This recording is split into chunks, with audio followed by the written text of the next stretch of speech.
as to how things are looking. How are things over there, Farah? It's been very great. And hi, Paul. Hi, everyone who's watching See today. Here I am in Seminyak, Bali, Indonesia.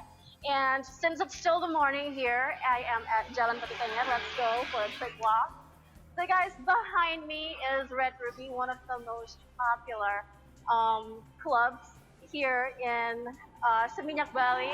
Okay, right there is W Bali Seminyak. We got like a lot of Instagrammable spots right there. And just right over there is Shishi Bali. It's one of the most busiest clubs also in Seminyak, Bali. So here at night was very, very packed, a lot of traffic jam and everything. Okay, let's just move here a bit. But now, as you can see, it's pretty much empty, not that busy anymore. It's all clear. And, you know, people last night, they've been celebrating. Can you hear me? I'm like, Yep, totally. Go near on. the road. It's all good. Okay. Okay. So it was, as I said, it was very packed last night over here. Now it's like pretty much empty. New Year's celebration is still allowed here, but we got like a few points because the government allowed under very strict health protocols. So I took note of four things, Paul. Okay. First, um, not every spot here was open. For instance, Kuta Beach had to close at 11 p.m. And not only the beach itself, because the parking lots and the surrounding areas had to close. But what happened during the day, you could still visit Kuta Beach, but you had to walk. So no vehicles allowed, no crowds and everything. Okay, let's go for a walk again.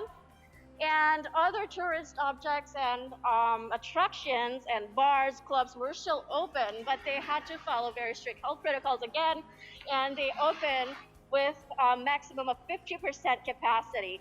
Also, Paul, I've been staying here in Bali for 2 months, and I really miss seeing celebration because you know in Jakarta, when you see like fireworks, it marks Sure. like the end of last year, Right. marking like a new year. We don't have that here because fireworks celebration is banned.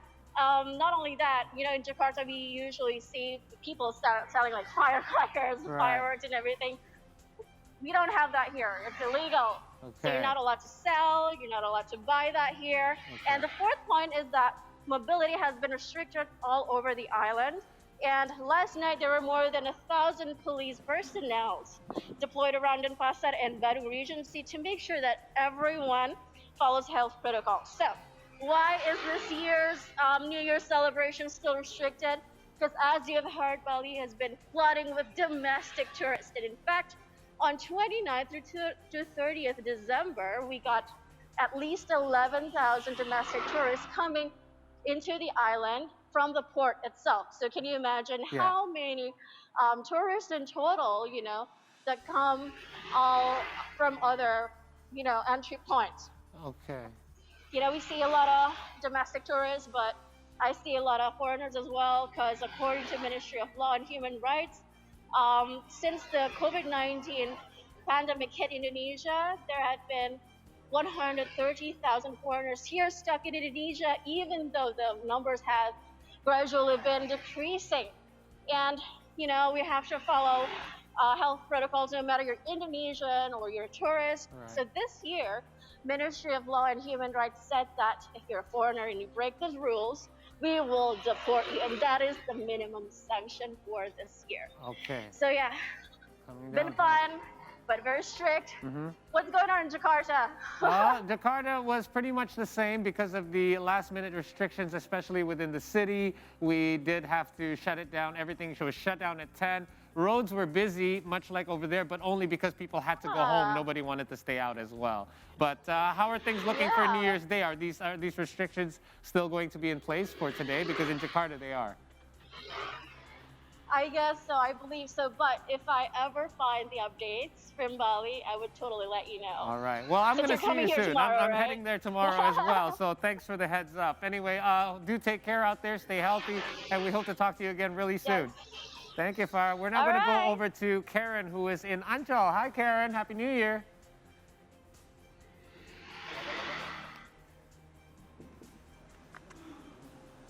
Karen, are you there? Hi, Paul, Hi, can you hear there me? you are. Yes, I can. So, Karen, Yes. following the latest regulations regarding public activity restrictions level 1 imposed by the tourism industry, you're now in Ancol, where Taman Impian Jaya Ancol has also applied special operating hours specifically for yesterday.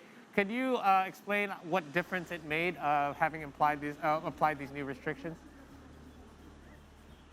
Yes, Paul. So first of all, Happy New Year and good morning to everyone back in the studio. So now I'm reporting in Jakarta's one of the most iconic, if I may say, and long-standing recreational spot, to be precise, in North Jakarta, which is Taman Impian Jaya Ancol, or Ancol Dreamland.